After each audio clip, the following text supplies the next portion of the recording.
Hi, my name is Nathan Hope, and I'm a product manager at Xeneta. Today, I want to talk a little bit about what we plan to do for the Xeneta air freight product throughout the rest of this year and into next year, 2021. Before I get into that, I want to talk a little bit about what we've seen up to now this year in the market within not only the market, but also Xeneta. For many of you, plans changed, and this was no exception for Xeneta as well. So there were massive disruptions due to COVID, and this affected a large segment of the long-term contracted market. And since Xeneta is primarily focused on the long-term market, we began to feel like we weren't really providing the amount of value that we were responsible for to you. We began seeing customers saying that they had to switch to the spot market, and spot shipments became the only options for a lot of the major trades due to lack of capacity. A lot of these rates were pushed up beyond 300% or even more of their typical pricing. So this became an extremely volatile environment. Capacity changes were also quite volatile, and this had such an effect on pricing that we thought if we could get a hold of this capacity data and begin crowdsourcing the spot data, we might be able to provide some sort of value for our customers in this current situation. So due to this and reaching out with our customers and also with the assistance of Clive Data Services, we began publishing a bi-weekly spot report. This report contained information about weekly capacity, what the spot prices were, and how they compared to the long-term market.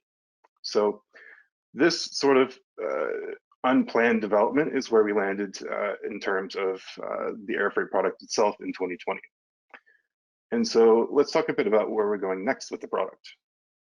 So for the rest of this year, we're working more towards strengthening our data pipeline. And this is because we've almost tripled the amount of data that we have in our databases within the first half of the year compared to the last 2 years. So we need to add the additional bandwidth via enhancements to our infrastructure and our data quality processes. In addition to that, we're also working on enhanced analytics and reporting, so more powerful tender benchmarks and custom reports for our customers, you. And that would conclude the rest of this year. And then looking into H1 of next year, we have some really exciting projects coming down the pipe. So firstly, weekly supply and demand data. Some of you who have seen this in our bi-weekly spot report would be somewhat familiar with this data. We'll be partnering with Clive Data Services in order to actually integrate the weekly supply and demand trade lane data into our platform. So again, something really exciting and something we're really excited to work on. Additionally, introduction of spot rates. Again, this is sort of a product of what has happened throughout this year. And we've realized how important it is for our customers to be able to see the spot market and as close to real time as possible. So we've been providing these bi-weekly reports, but we want to bring this into the system as real time as we can. So again, going back to our projects for Q4 of this year, this will sort of reinforce this amount of data that we want to add to our system. So we have spot data, and then we have supply and demand data on a trade lane basis. So this is going to be really exciting for, I think, a lot of our customers.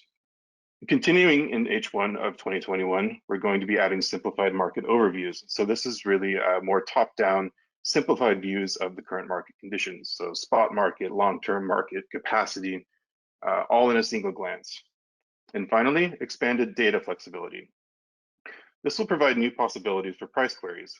And this is something that I think a lot of our customers have really asked for over the past year and a half or so. So this will allow you to actually combine different weight breaks together, different service levels, and kind of average these groups of data into single numbers.